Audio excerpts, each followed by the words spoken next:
Yang saya hormati Ibu Ambar Bidaningrum selaku pembimbing tesis saya dan juga kedua penguji, dan yang saya banggakan kepada para pendengar sekalian, setelah membaca berbagai literatur dan melakukan penelitian dalam beberapa kesempatan yang lalu, pada kesempatan ini saya akan membaca hasil penelitian saya. Penelitian ini dikaji dengan sebuah tema besar, yakni mekanisme akses pemerintah kabupaten dalam pengelolaan sumber daya publik, dengan studi kasusnya di Pantai Pede, Labuan Bajo, Manggarai Barat, Provinsi Nusa Tenggara Timur. Masuk di dalam bab 1. Pada bagian ini penulis mengawalinya dengan satu pertanyaan substantif, yakni kira-kira mengapa penulis tertarik dengan penelitian ini. Dan ada dua alasan yang mendasar. Yang pertama, signifikansi empirik.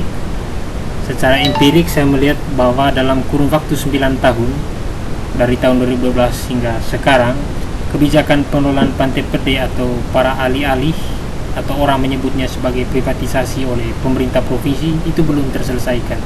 Meskipun pada saat yang sama resistensi atau perlawanan masyarakat itu semakin masif dilakukan. Yang kedua, secara signifikansi teoritik, penulis melihat bahwa polemik Pantai Pede ini masih belum dilengkapi dengan teori-teori yang pasti, sehingga penelitian ini dimaksudkan untuk melengkapi teori yang ada untuk bisa menjelaskan polemik Pantai Pede ini secara utuh dan komprehensif. Kalau kita menduduki polemik Pantai Pede, sebetulnya ada dua persoalan yang berkutat di sana. Yang pertama itu adalah persoalan dimensi hukum dan administrasi negara, yaitu menyangkut persoalan status kepemilikan Pantai Pede. Jadi ada persoalan saling mengklaim di sana. Kemudian ada dimensi hak dan pemanfaatan Pantai Pede sebagai implikasi dari dimensi yang pertama. Di mana pada dimensi hak dan pemanfaatan Pantai Pede ini, Pemprov di satu sisi itu menginginkan Pantai Pede itu sebagai ruang privat, sehingga terjadi ada semacam central business district. Sementara di sisi lain masyarakat menginginkan Pantai Pede itu sebagai public space atau sebagai ruang publik terbuka. Dua dimensi itu, hukum dan administrasi negara dengan persoalan dimensi hak dan pemanfaat, sebetulnya sudah menemukan titik temu atau titik rekonsiliasi oleh Kementerian Dalam Negeri. Dan menurut hukum dan aturan undang-undang bahwa Pantai Pede itu bukan hak dari pemerintah provinsi, tapi itu diberikan kepada pemerintah Kabupaten Manggarai Barat. Kabupaten Manggarai Barat itu diberi hak pengelolaan terhadap Pantai Pede. Dari persoalan di atas, ada satu pertanyaan kritis yang perlu diajukan. Kira-kira mengapa konflik antara pemerintah dan masyarakat terkait pengelolaan Pantai Pede ini tidak menemukan titik temu, meskipun instrumen kebijakannya, yaitu melalui hukum legal formal, sudah memberikan solusi penyelesaian konflik. Nah, kalau dilihat secara ekonomi politik, sebetulnya persoalan di sana itu adalah persoalan kepentingan para aktor. Ada perbedaan preferensi nilai kebijakan, sehingga ada relasi kuasa antara aktor yang terbentuk di dalamnya. Nah, bagaimana sebetulnya posisi pemerintah Manggarai Barat?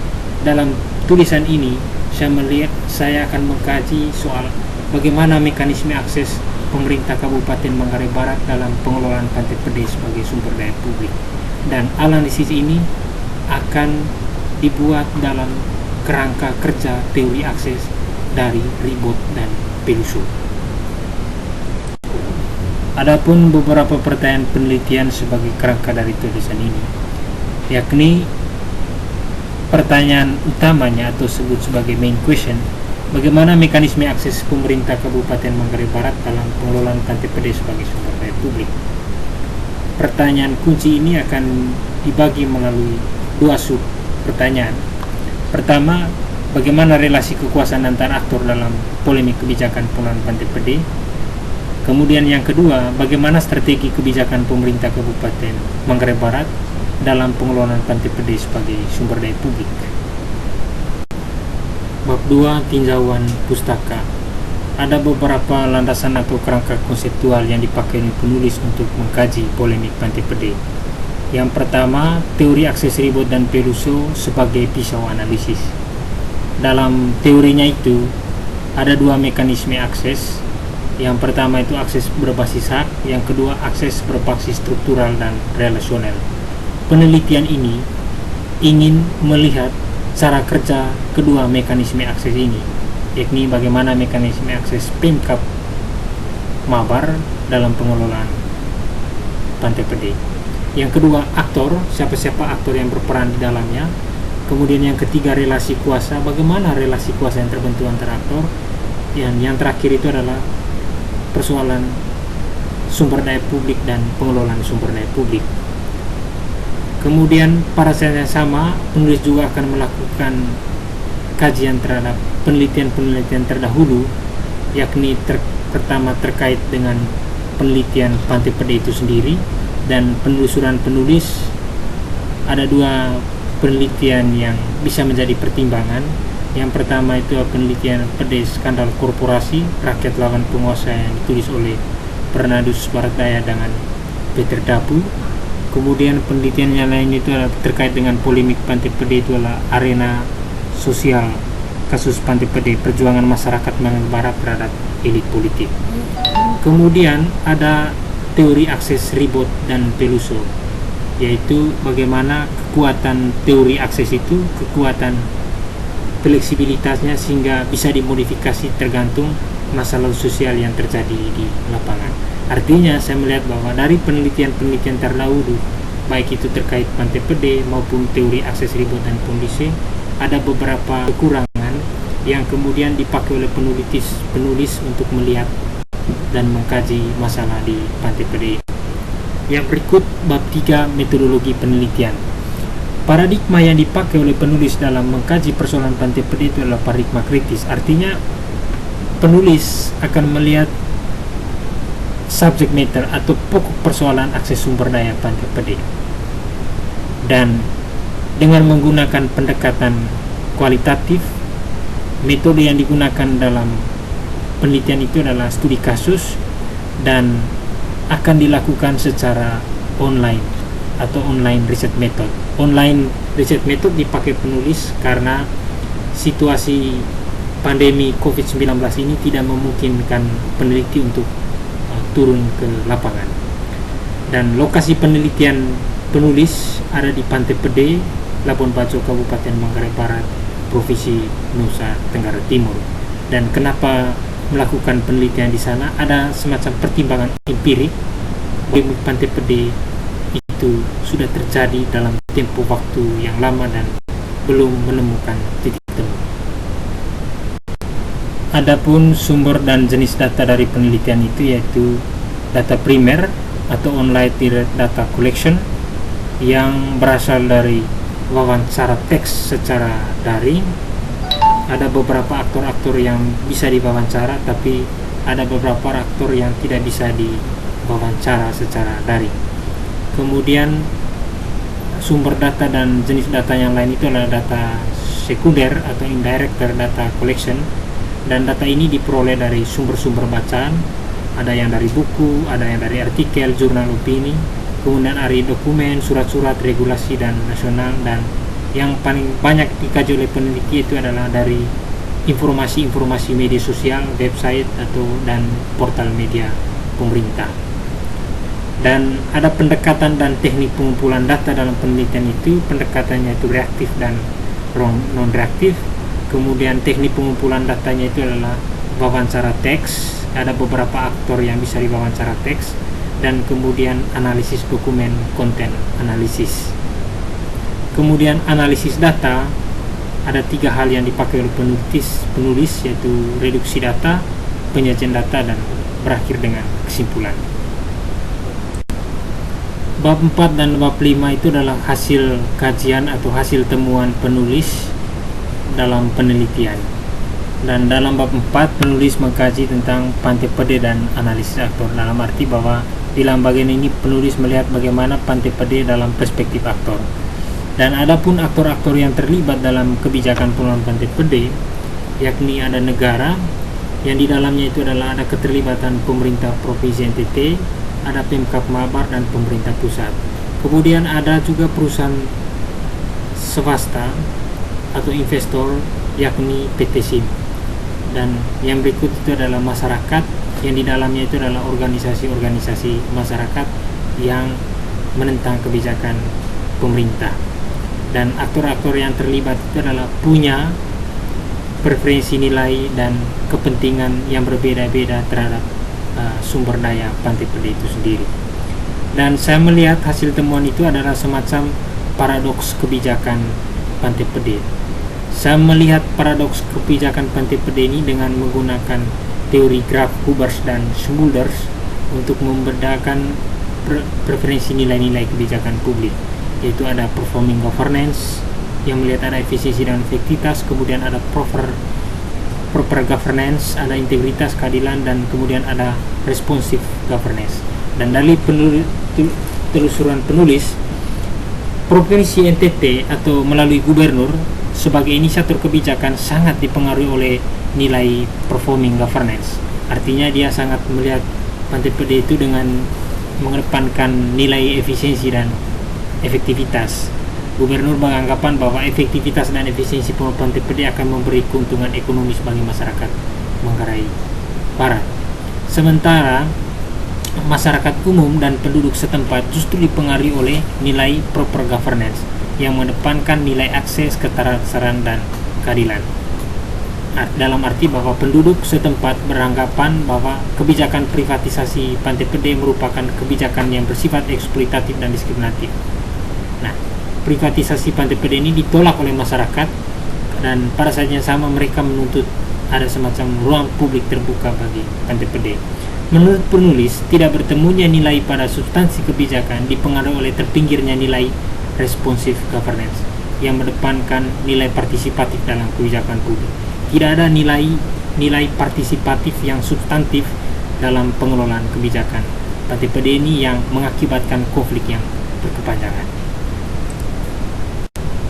Perbedaan preferensi nilai kebijakan antara aktor ini yang membentuk ada semacam relasi kekuasaan yang tidak setara antara aktor. Dan hasil temuan penulis menunjukkan bahwa relasi kuasa yang terjadi antara aktor itu sangatnya kompleks. Antara pemerintah provinsi dengan pemerintah Manggarai Barat misalnya, ada semacam terjalin relasi kerjasama atau negosiasi antara keduanya untuk mempertahankan akses penguasaan Pantai Pede. Demikian juga hubungan antara pemerintah daerah dengan perusahaan swasta PT SIM sebagai pihak pengelola, terjalin hubungan kerjasama negosiasi dalam mengambil manfaat Pantai Pede. Tetapi pada saat yang sama, hubungan antara masyarakat luas dengan Pemda, dalam arti Pemprov dengan Pemkab, terjalin relasi konfliktual dan perlawanan untuk merebut akses manfaat Pantai Pede. Jadi tidak ada relasi yang setara antara keduanya, tetapi yang terjadi adalah relasi yang tidak setara yang kemudian membuat Pantai Pede ini bergulir dalam polemik yang berkepanjangan. Nah, dari perbedaan preferensi nilai kebijakan itu dengan relasi kekuasaan aktor yang tidak setara itu, saya melihat sebetulnya polemik Pantai Pede itu berada dalam persoalan monolitas negara dalam kebijakan pengelolaan Pantai Pede. Ada semacam klaim penguasa melalui regulasi dan hukum, dan saya melihat bahwa regulasi dan hukum itu bermetaforsa menjadi produk kekuasaan, dan itu menjadi alat kekuasaan untuk merebut kepentingan Pantai Pede.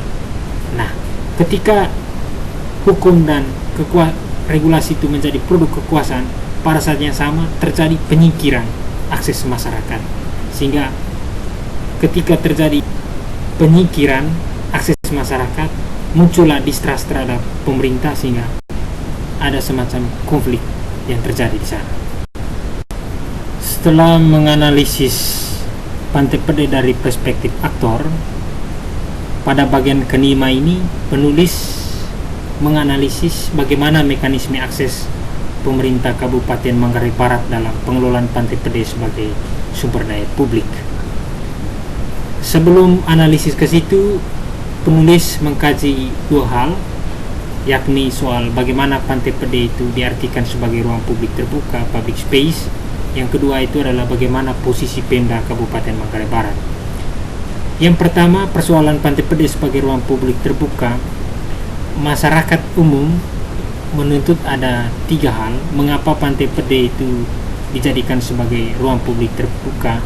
Pertama, karena melalui ruang publik terbuka ini atau public space ada terjadi kohesi sosial di antara masyarakat. Kemudian yang kedua itu meningkatkan kenyamanan.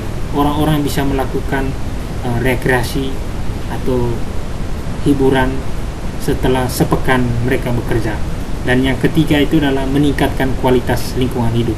Kita tahu bahwa ketika ada privatisasi Pantai Pede ada semacam komodifikasi ruang publik di sana. Dan ketika Pantai Pede itu dijadikan ruang publik terbuka, maka konservasi alam atau lingkungan hidup itu bisa terjaga. Yang berikut adalah persoalan posisi Pemda Kabupaten Manggarai Barat. Dari penelusuran penulis, kira-kira ada semacam inkonsistensi dalam sikap dan mengambil keputusan. Hal itu bisa terlihat ketika pemerintah Manggarai Barat itu dalam beberapa kesempatan tidak bisa mengambil posisi yang otonom dalam mengambil kebijakan regulasi. Padahal aturan atau undang-undang mengatakan bahwa Pemkab Manggarai Barat diberi otoritas pengelolaan, dan itu sudah tertera dan diakui oleh Kementerian melalui Undang-Undang Nomor 8 Tahun 2003. Sehingga konsistensi pemerintah Manggarai Barat dalam mengambilkan keputusan ada semacam distrust dari masyarakat, dan distrust itu muncul melalui konflik dan perlawanan.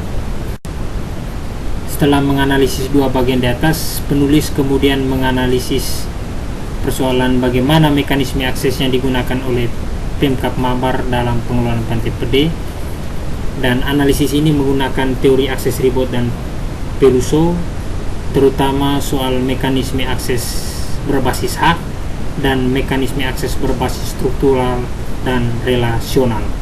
Dan hasil temuan penulis menunjukkan bahwa dalam dinamika kebijakan pengelolaan Pantai Pede, Pemkab Manggarai menggunakan 2 mekanisme akses sekaligus.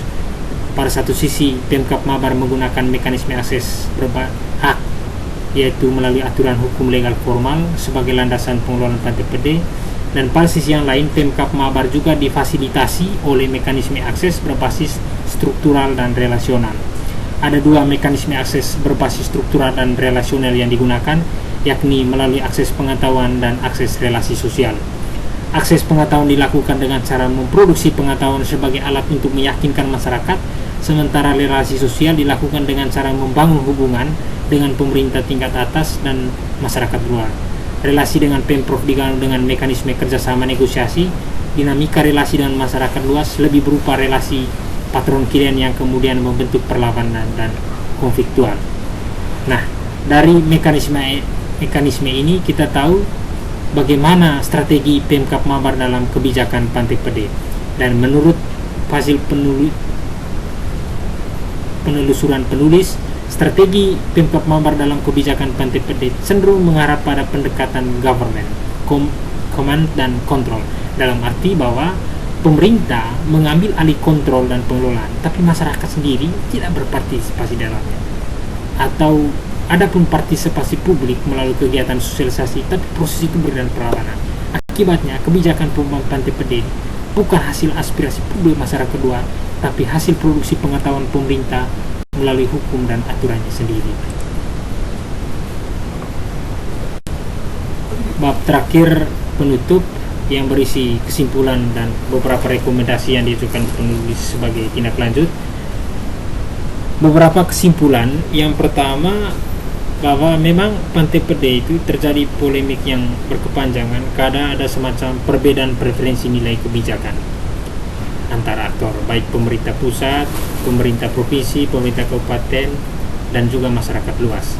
Sehingga perbedaan preferensi ini yang membentuk semacam ada relasi kuasa yang tidak setara antara mereka. Kemudian kesimpulan yang kedua, bahwa mekanisme akses yang digunakan oleh Pemkab Manggarai Barat itu tidak hanya menggunakan mekanisme akses berbasis hak. Jadi dia tidak hanya menggunakan hukum dan legal formal untuk pengelolaan Pantai Pede, tetapi pada saat yang sama juga dia menggunakan akses berbasis struktural dan relasional. Dalam arti dia menggunakan pengetahuan, dia memproduksikan pengetahuan untuk meyakinkan masyarakat. Dan kedua, ada relasi sosial antara Pemkab Mabar dengan Pemprov, dan kemudian ada semacam relasi patron klien antara masyarakat dengan Pemkab. Kemudian kesimpulan yang ketiga itu bahwa strategi Pemkab Mabar dalam kebijakan Pantai Pede itu cenderung mengarah pada pendekatan government, command dan control, dalam arti bahwa otoritas pemerintah Manggarai Barat dalam pengelolaan Pantai Pede itu sama sekali tidak melibatkan aspirasi atau kepentingan publik. Tiga itu yang menjadi kesimpulan dalam seluruh tulisan penelitian yang dilakukan penulis. Dan dari penelusuran, dari kajian dan kesimpulan itu ada beberapa rekomendasi yang dilakukan oleh penulis. Ada tiga. Yang pertama itu adalah soal bahwa dalam upaya redistribusi hak pemanfaatan Pantai Pede, Pemkab Mabar itu harus mempertimbangkan keseluruhan aktor yang ada. Tujuannya itu selain mengantisipasi terjadinya ketimpangan dan ketidakadilan, juga ada semacam mengurangi ketimpangan pola relasi akses antara pihak pemerintah yang mengontrol dan pihak masyarakat yang mempertahankan akses. Yang kedua, Pemkab Mabar itu diharapkan dapat meningkatkan perannya dalam menangani polemik kebijakan pengelolaan Pantai Pede dengan melibatkan kepentingan rakyat. Jadi saya mengusulkan ada semacam pendekatan community based management yang bisa dipakai dalam seluruh kebijakan Pantai Pede, yakni masyarakat itu diberi ruang atau tempat seluasnya untuk mengontrol regulasi pemerintah dan mengelola sumber daya publik. Ketiga dan yang terakhir, tata kelola Pantai Pede itu menuntut pola kemitraan yang strategis dengan pembagian perannya. Karena itu ada semacam sistem kolaboratif atau kerjasama antara berbagai pihak itu sangat diperlukan untuk menjaga kelestarian sumber daya dan terpenuhnya akses sumber daya Pantai Pede yang lebih adil bagi semua pihak. Transfer pengetahuan yang sama kepada masyarakat menjadi penting supaya tidak terjebak situasi disinformasi yang berujung pada konflik. Demikian saja laporan hasil penelitian saya. Kurang dan lebih saya sampaikan terima kasih banyak.